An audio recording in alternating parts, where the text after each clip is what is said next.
जलन। ममता बहुत ही सीधी और प्यारी लड़की थी। वहीं सुनील एक सरल और आगे बढ़ने की सोच रखने वाला लड़का। सुनील, बेटा सुनील कहाँ है? अरे जरा एक गिलास पानी तो दे दो।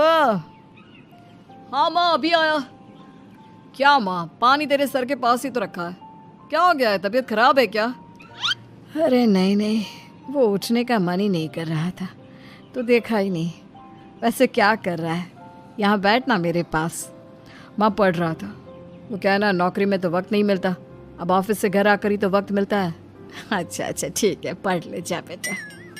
सुनील पढ़ लिख कर और आगे बढ़ना चाहता था, लेकिन माँ की तबीयत खराब देखकर सोचता है कि शादी ही कर ले। कब तक माँ का ख्याल वो अकेले रख पाएगा? तो एक दिन, माँ ये ममता है, मैंने इससे शादी कर ली है। तुम्हारी तबीयत भी ठीक नहीं रहती तो मैंने सोचा शादी कर लेता हूँ। घर संभालने वाली और तुम्हें संभालने वाली कोई आ जाएगी तो अच्छा रहेगा। माँ अचानक से सामने बहू देखकर हैरान रह जाती है। बेटा ये क्या बात होती है? न बैंड, न बाजा, न दहेज, न शगुन, ऐसे कैसे बहू आ गई? माँ तू तो जानती है मैं नौकरी के साथ पढ़ाई कर रहा हूँ, तो कहाँ से इतना पैसा बचा पाता कि धूमधाम से शादी करता। वैसे भी माँ, लोग तो आकर खाकर निकल जाएंगे, इसलिए बस वैसे ही। माँ जी, मैं आपका ख्याल रखूंगी। वैसे भी ये आगे की पढ़ाई कर रहे हैं, अच्छा कुछ कर गए तो सबके दिन फिर से अच्छे आ जाएंगे। सास को ममता की बात ठीक तो लगती है, लेकिन मन में कहीं ना कहीं लगता है कि कहीं बहू बेटे को लेकर फुर्र ना हो जाए और फिर तो वो रह जाएगी अकेली। बेटा देख, मेरा जो कुछ भी है वो सुनील ही है, और सुनील का भी अब इस दुनिया में मैं ही हूँ और कोई नहीं। क्या सुनील? बिल्कुल माँ, लेकिन आज से ममता भी मेरे जीवन का अहम हिस्सा है, जैसे तू है। सास को बड़ा बुरा लगता है कि उसकी सल्तनत में कोई और हिस्सेदार कैसे हो सकता है। कैसे कोई और उसके 30 साल के बेटे की जिंदगी में अचानक से आकर बराबर का हिस्सेदार बन सकता है। देख बहू, मैं भले थोड़ा बीमार रहती हूँ, लेकिन इसका मतलब यह नहीं कि घर की चीजों में मेरा कंट्रोल खत्म हो गया है। मैं आज भी इस घर की रानी हूँ, समझी? बेटा सोचता है कि ये माँ को अचानक से क्या हो गया। कल तक जो माँ कहती थी कि जिंदगी का कोई भरोसा नहीं, वो अचानक से जंग के मैदान की झांसी की रानी कैसे बन गई? माँ क्या हो गया है? सब ठीक है ना? अचानक कैसी बात कर रही हो? ममता का आज पहला दिन है, स्वागत करो उसका। आसपास की आंटियों को बुलाओ, नई दुल्हन की मुंह दिखाए करवाओ। खैर, सास होने का फर्ज निभाती है और बाद में एक सहेली के साथ बाहर निकल जाती है। क्यों री बताया नहीं कि बेटे का ब्याह कर रही हो? वैसे तो सारा दिन हम ही में घुसी रहती हो। अरे मुझे भी तो अभी पता चला, यूं अचानक सर पर लेकर आ गया। कहता है बहू है माँ तुम्हारी। अब इसको भी इतना ही मैं प्यार करता हूँ जितना तुझे करता हूँ। लो जी, ये क्या बात होगी? क्यों इतना प्यार करता है? अरे माँ का प्यार तो ज्यादा होता है। अब उसको तो कोई दूसरा पति मिल सकता है, लेकिन तुम ही बताओ, क्या माँ की ममता किसी और की हो सकती है? ना जी ना, बेटे को समझाओ ये बात। अरे क्या समझाऊं, मुझे तो खुद ही समझ में नहीं आ रहा कि क्या हो रहा है। जो बेटा कल तक माँ माँ करता था, अचानक से बीवी बीवी का राग आलाप रहा है। देखा, उसकी बीवी ना सुंदर और जवान है। सुंदरता के आगे तो एक से एक नहीं टिके। तो तेरा बेटा किस खेत की मूली है? सास को भी समझ में आ जाता है कि बहू की सुंदरता के आगे माँ का प्यार किसी काम का नहीं। उधर बीवी, ए जी, अम्मा जी सहेलियों को छोड़ने गई थी, अभी तक आई नहीं, हम देख आए क्या? अरे रहने दो ना, आ जाएंगी। कहाँ जाएगी, उनकी आदत है, एक बार जाती है तो पूरी पंचायत खत्म करके ही आती है। अच्छा ही है, खाना वाना खा कर गई होगी। छोड़ो ना, घूमेगी तो खाना पचेगा, नहीं तो ऐसे ही खाट पकड़ लेगी। बहू भी शांत हो जाती है। उधर सास सोचती है कि आज थोड़ा देर से ही घर जाती हूँ, जब बेटा परेशान होकर ढूंढेगा तब मजा आएगा। बीवी को खुद ही पता चल जाएगा कि माँ के आगे उसकी दाल नहीं गलेगी। लेकिन वहीं दूसरी ओर घर पर, ए जी, माँ जी अभी भी नहीं आई, हमको तो घबराहट हो रही है कि क्या करें, जाकर पता करें किसी के घर। अच्छा, कहाँ जाओगी ये भी बता दो।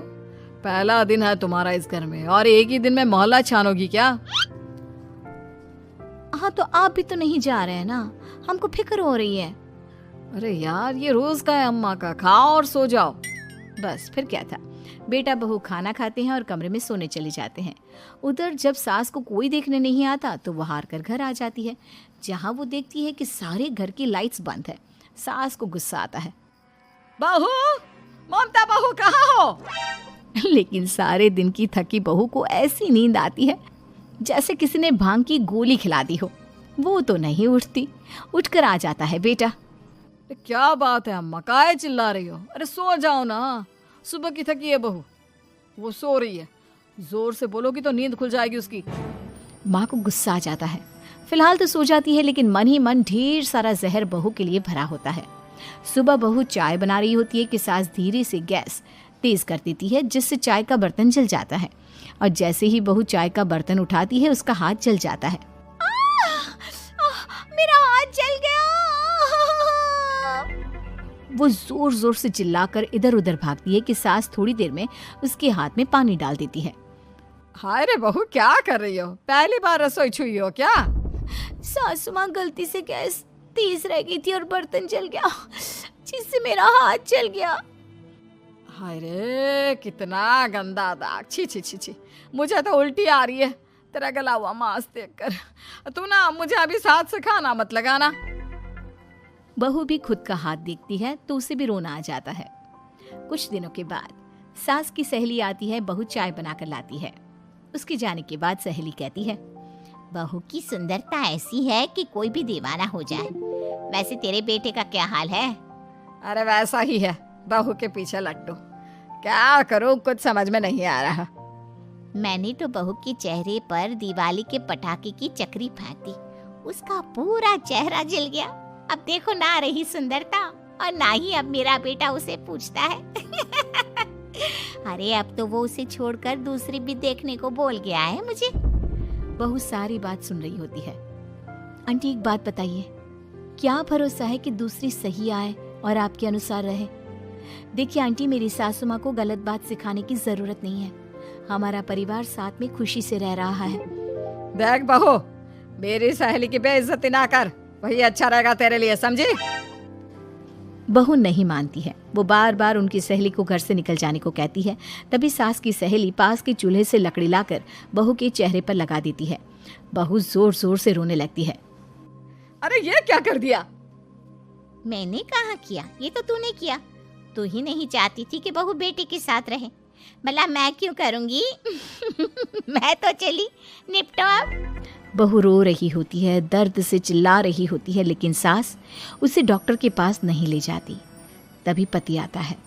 क्या हो गया ममता? ये दाग कैसे लगा? तुम कैसे जली?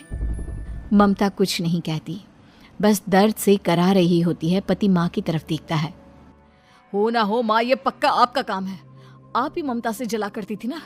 देखना माँ, अब पुलिस आएगी, केस बनेगा, लेकिन पहले मैं ममता को अस्पताल लेकर जा रहा हूँ। सभी अस्पताल जाते हैं, जहाँ डॉक्टर ममता की सास से कहते हैं, आपने तो नहीं जलाया ना बहू को? अब ममता की सास के तो पसीने छूट रहे होते हैं। वो घबरा कर कहती है, ना ना डॉक्टर साहब, कैसी बात करते हैं? हम क्या जलाएंगे अपनी बहू को? डॉक्टर ममता के पति से पूछते हैं। देखिए, क्योंकि ये ससुराल में जली है तो मामला पुलिस का बनता है, तो आप पहले पुलिस को बुलाइए, तभी इलाज पूरा होगा। सास डर जाती है कि अब तो बच्ची जिंदगी जेल में ही रहना होगा।